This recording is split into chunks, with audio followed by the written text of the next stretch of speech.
¿Cómo están, estimadas alumnas y alumnos de la clase de la nueva gestión pública?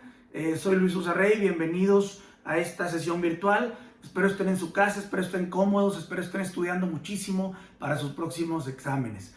El día de hoy vamos a platicar del gobierno abierto y del gobierno abierto que viene siendo en su presentación el título 3, capítulos 1 y 2. Y es un tema interesantísimo para la ciencia política y quiero decirlo también para el derecho, para la ciencia jurídica. ¿Por qué? Ya lo veremos, pero yo quiero comenzar esta clase con una imagen que a mí me gusta muchísimo. Una imagen que ya conocen, me imagino que ya la han visto, son los tres changuitos, el que no ve, el que no oye y el que no habla, porque esto es lo que le pasa muchas veces a los gobiernos. Los gobiernos a veces se encierran, pierden la noción completa de la realidad, dejan de ver, dejan de escuchar y dejan de hablar también el mismo lenguaje que la gente normal. Y cuando digo gente normal no me refiero a que quienes estén en el gobierno sean anormales, sino que en el gobierno hay un lenguaje, un idioma. Está el idioma de la doctrina, el idioma de las leyes.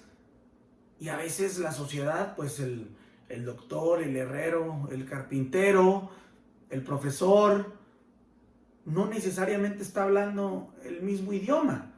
Es decir, las leyes están redactadas en un idioma distinto, como si yo fuera con un doctor, lo que platicamos la vez pasada, y voy con el doctor y le pido que me dé una receta. El doctor me da una receta, pero resulta que la receta que me dio el médico pues está en un idioma que no entiendo. O sea, la receta dice paracetamol, la receta dice naproxeno sódico. Sí, pero yo a lo mejor lo que estoy buscando es un Flanax o no sé, un Advil o una aspirina u otra cosa. Entonces eso pasa cuando el gobierno también se empieza a hablar de una manera donde empezamos a mencionar a la Constitución y a las leyes que de ella emanan, cuando empezamos a hablar de la jurisprudencia de la Corte, cuando empezamos a hablar de tantas cosas a veces tan complejas, tan difíciles de entender para el que no estudió lo que nosotros estudiamos. Y eso, junto con el alejamiento de los principios básicos de la democracia, junto con los excesos del poder, junto con muchos vicios, hacen que el gobierno termine así, sin ver, sin escuchar y sin hablar el mismo idioma de la gente. Y esa es la razón de ser para mí del gobierno abierto, la justificación de por qué debe existir un gobierno abierto, que vamos a definirlo. El gobierno abierto es un nuevo modelo que tiene profundos efectos sobre la democracia y el federalismo, sobre el papel de las tecnologías de la información y comunicación en su implementación práctica.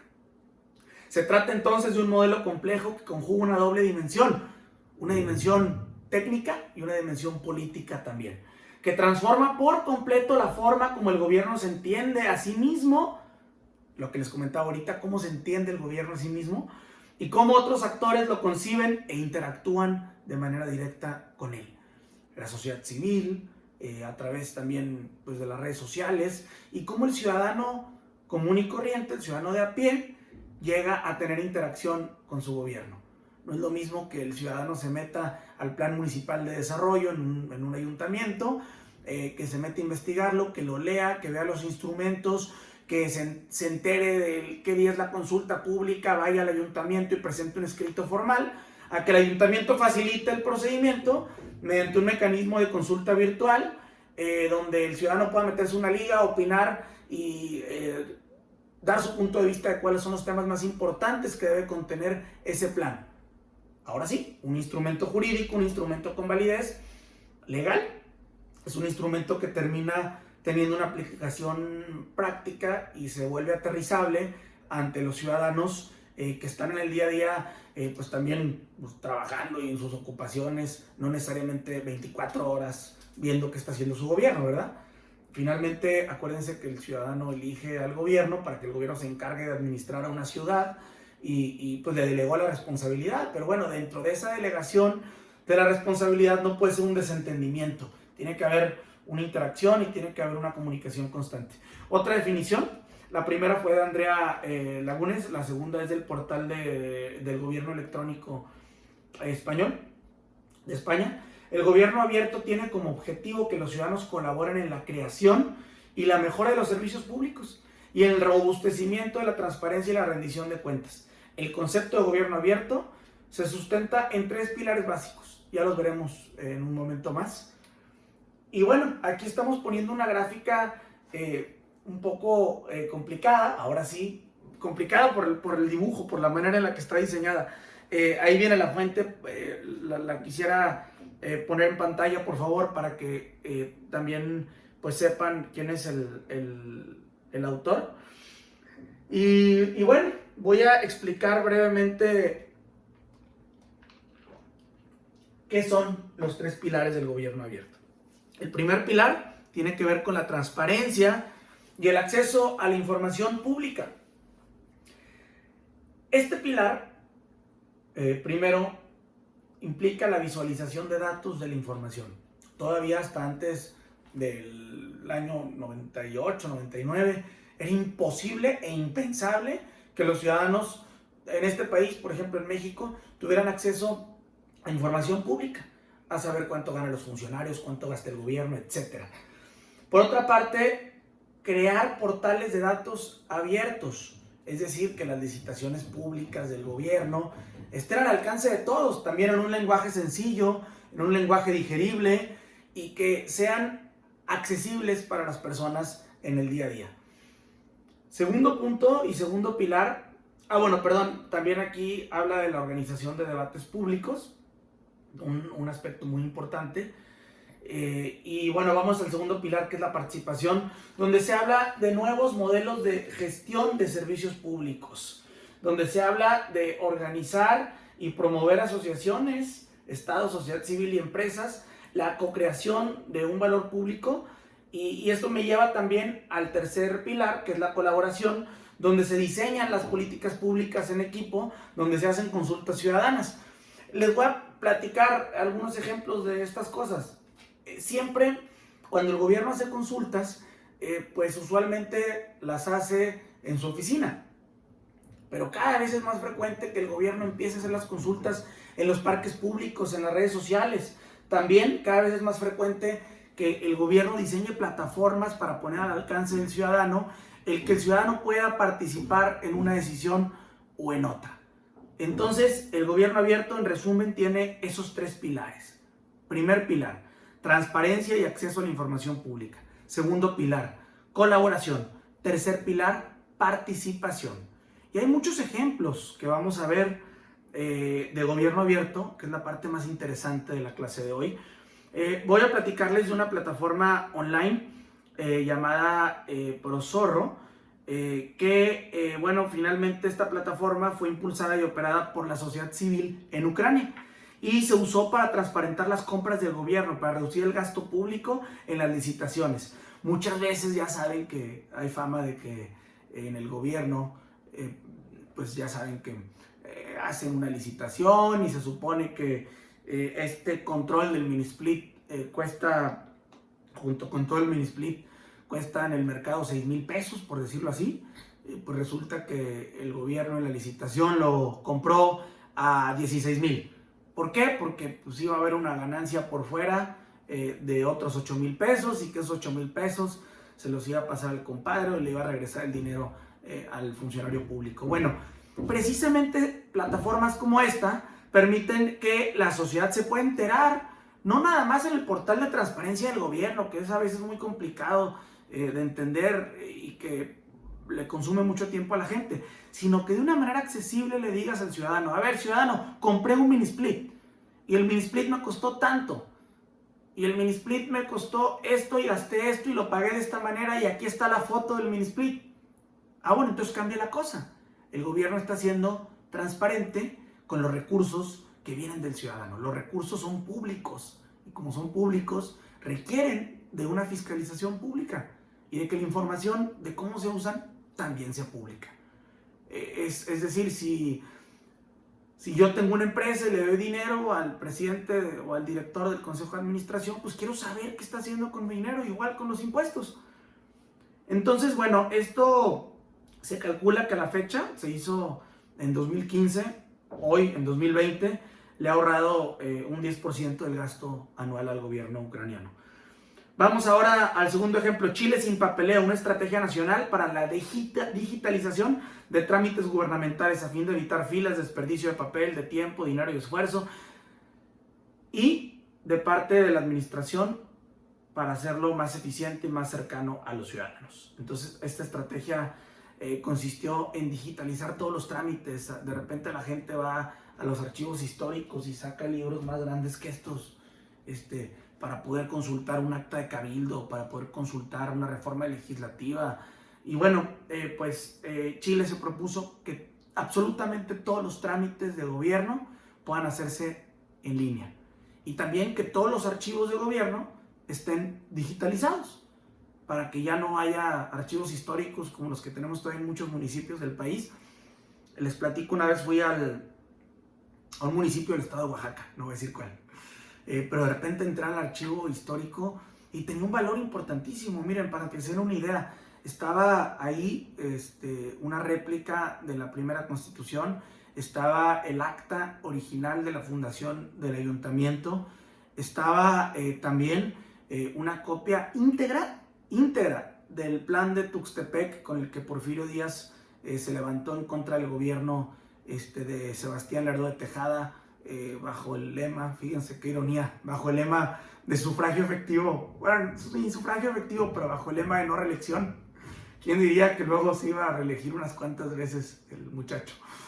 Pero bueno, documentos de muchísimo valor, que dices, oye, si pasa algo aquí mañana, se quema esto y valió gorro todo el acervo histórico de la ciudad.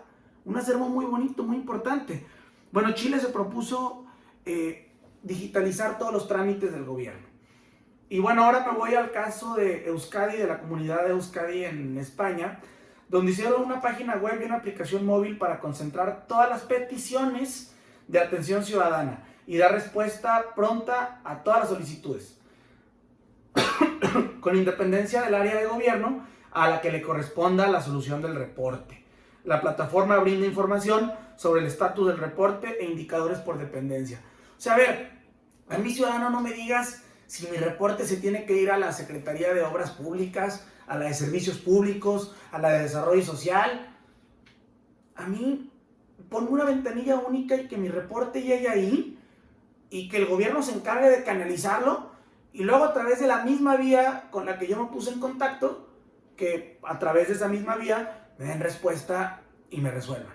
Esos son 3 buenos ejemplos internacionales. Ahora quiero platicarles otros 3 buenos ejemplos, pero ahora ejemplos nacionales de gobierno abierto, y con esto finalizamos la clase. Zacatecas y su cabildo abierto. Ahora, en esta contingencia se debatió mucho de si los diputados de Nuevo León íbamos o no íbamos a debatir o a discutir o a sesionar, deliberar, votar, dictaminar en línea. Yo les decía a los diputados del Congreso, oye, no puede ser, mis clases en la UDEM son en línea, ¿por qué no vamos a poder sesionar nosotros en línea? Y había muchos que decían sí, órale, y otros que de plano se resistían al cambio, pero grueso. En fin, Zacatecas, en su cabildo, el gobierno de Zacatecas fue de los primeros en el país en transmitir en línea todas las sesiones de pleno y todas las sesiones de comisiones. Todavía muchas sesiones de comisiones en la mayoría de los cabildos no se transmiten en línea. Por ejemplo, aquí en Nuevo León, ninguna sesión de cabildo de ningún municipio se transmite en línea. Corrijo, ninguna sesión de comisiones. Las sesiones de pleno sí se transmiten en línea en el caso de los municipios de la área metropolitana, pero prácticamente ninguna sesión de comisión, no, son muy pocas. Ahorita les platico un caso que sí, pero son muy pocas, prácticamente ninguna.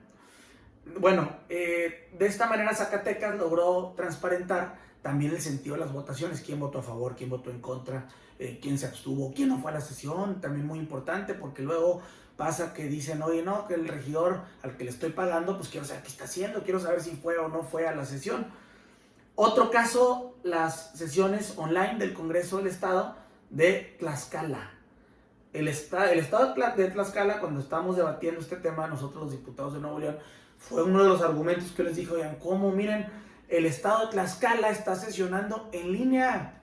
El Estado de Tlaxcala, no quiero denigrar al Estado de Tlaxcala, no lo quiero hacer menos, el estado de Tlaxcala, al contrario, mis respetos para esta entidad federativa que teniendo mucho menos presupuesto que lo que tiene el estado de Nuevo León o lo que tienen otros estados de la República, sesionó en línea y puso el ejemplo a prácticamente todo el país.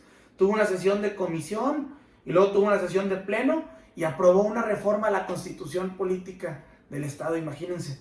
Entonces, bueno, pues eso es algo que hay que destacarlo.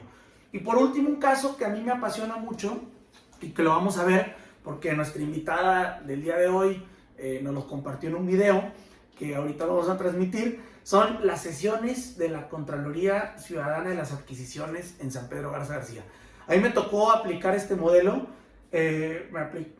junto con un equipo de trabajo que estábamos en ese entonces participando, éramos varias dependencias, pero me tocó ser parte estratégica al equipo que me tocaba encabezar de un esfuerzo, la verdad, sin precedentes. Miren, resulta que en San Pedro Garza García había cuestionamientos de algunas compras, es decir, que si se compró algo como lo del mini split que les puse, pero imagínense cámaras de seguridad o imagínense patrullas, etcétera, que si se compró un costo mayor de lo que en realidad valía en el mercado. Entonces, en base a eso surge la necesidad no nada más de transparentar, sino de involucrar a los ciudadanos. Entonces, se organizó el municipio en 6 sectores y en esos 6 sectores los municipios, concretamente los presidentes de colonia, eligieron a un contralor. Ese contralor, ahora, todavía al día de hoy, en 2020, esto fue hace casi 10 años, participa en las sesiones del Comité de Adquisiciones que se hacen de manera pública y ellos opinan y debaten acerca de a qué proveedor se le asigna un servicio y a qué proveedor no se le debe asignar. Quién cumple los requisitos y quién no cumple los requisitos. Quién ofrece buena calidad y buen precio y quién no ofrece buena calidad y buen precio.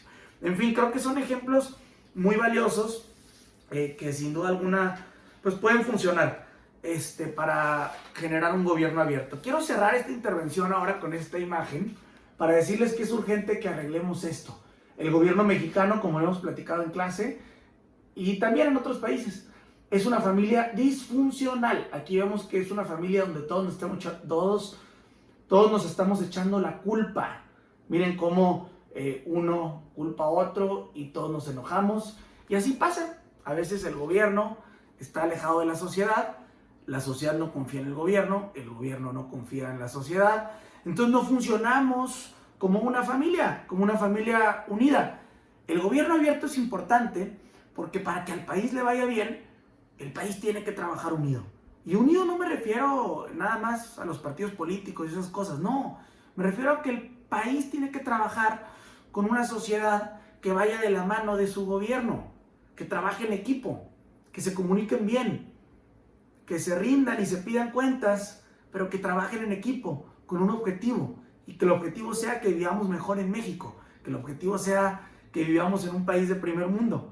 Yo creo que el gobierno abierto es una herramienta para que México pueda aspirar a fortalecer su tejido social, a tener una mejor comunicación y a que trabajemos en equipo para tener el país que merecemos.